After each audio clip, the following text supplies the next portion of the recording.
Hello there, my name is Fano, and I'm a streaming pufferfish who plays a variety of games including Deep Rock Galactic and Magic the Gathering. Since the theme of this game was based on a low budget, I wanted to show off one of the less popular types of cards, vehicles. For my commander I chose the Pala, Pilot Exemplar. Boris usually goes well with my preferred aggressive playstyle, and the Pala is no outlier. Not only does she buff up my vehicles, but she also buffs up the dwarves I'll be using to drive them. That allows me to be effective both with and without the machines. On top of that, the Pala can fill my hand with her last ability. Any spare mana I have goes straight into digging for dwarves and vehicles. A forest deck with card advantage? Amazing.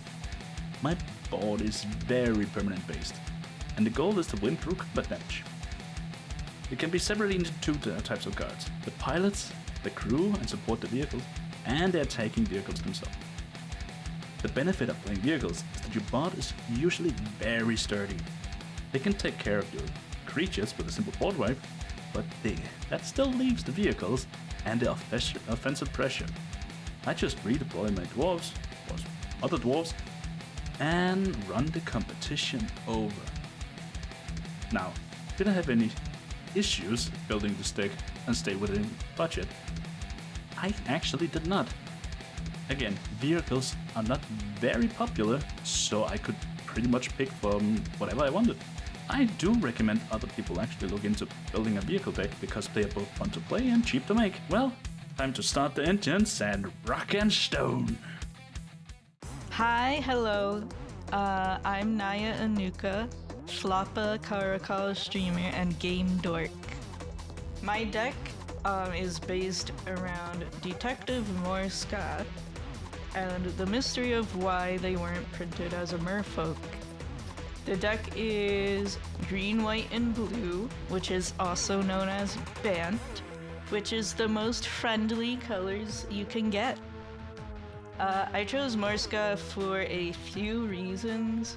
The first being is that he's very inexpensive for this budget deck challenge. He was only 22 US cents at the time of building, and now he's even getting cheaper. I think he's around like 18 cents at the time of recording. The second reason is I like Bants. I like these colors, and I also like his unique theming and abilities. So as you can see, the commander has a few key features. No maximum hand size while it's on the battlefield. He creates clues, and he gets stronger on card draw. And he also has some weird, unique creature types. Like, what the hell is a Vedalken even?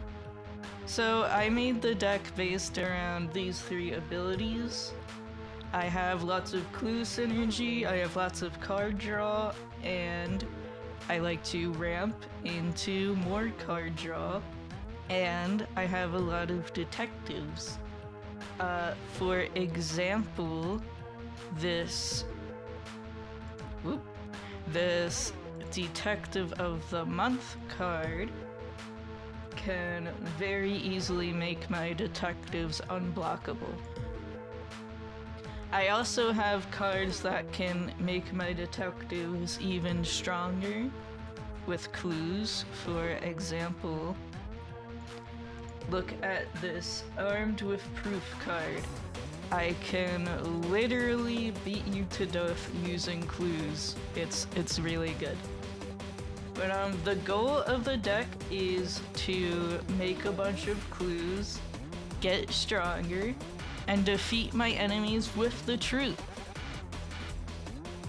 Another good way to run Morska, and probably the objectively better way, would be using a Voltron deck, since Morska can very quickly get more powerful by drawing cards, and quickly eliminate your opponents with commander damage. Alright. However, since I was on a budget, I wanted to run a more clues and detectives focused deck, because those cards are very cheap, and also I like detectives.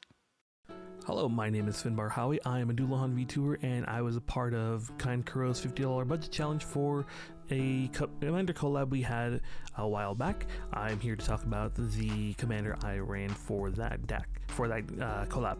My commander that I picked was Stellan of Havenwood. He is a 2/2/4/2 with each fungus creature gets +1/+1 for each spore counter on it, and you may pay 1 black, 1 green, and exile a fungus card from your graveyard to put a spore counter on each fungus on the battlefield. So the game plan was very simple.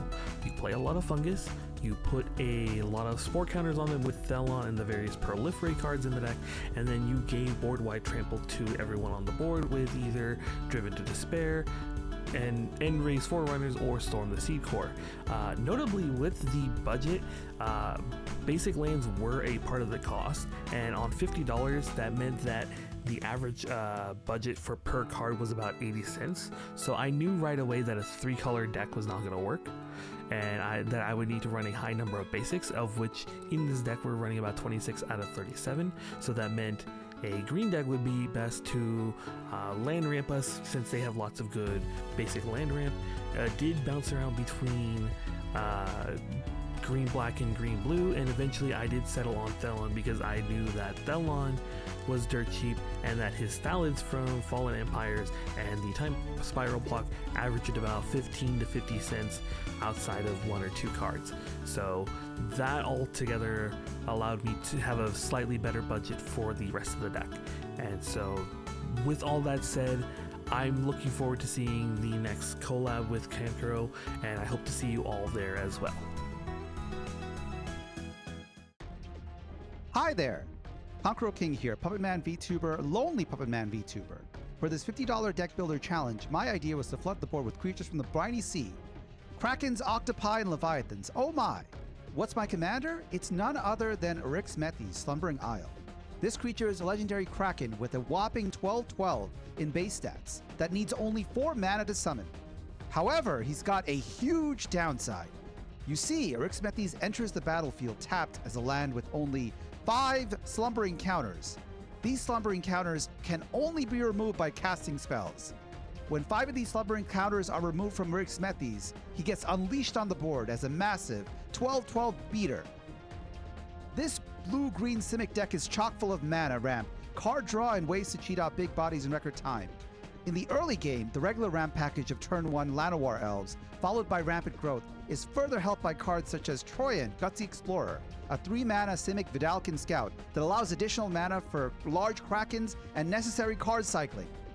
Cheap enchantments such as Quest for Ula's Temple and Ominous Seas comes with time counters that allows players to cheat out large sea monsters after a certain number of turns have passed.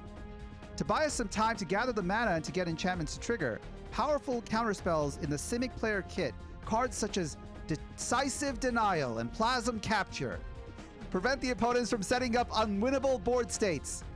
And when the big creatures drop, do they ever? The Kraken, Octopi, Leviathan family comes stocked with win more buttons.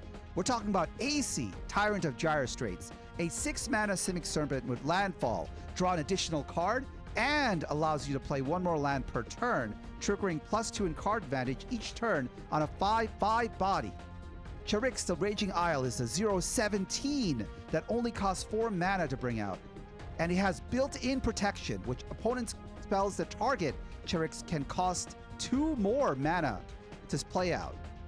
Finally, for 3 mana, Chirix can channel his inner Joey Wheeler, then cast Sword and Shield, swapping his bulk for attack power, where his attack power is equal to the number of islands you control. I didn't think it would be possible to drop all this power on a lunch special from Applebee's, but if you guys want to literally give your opponents to Davy Jones' locker, the Eryxmethes Sea Monster deck is for you.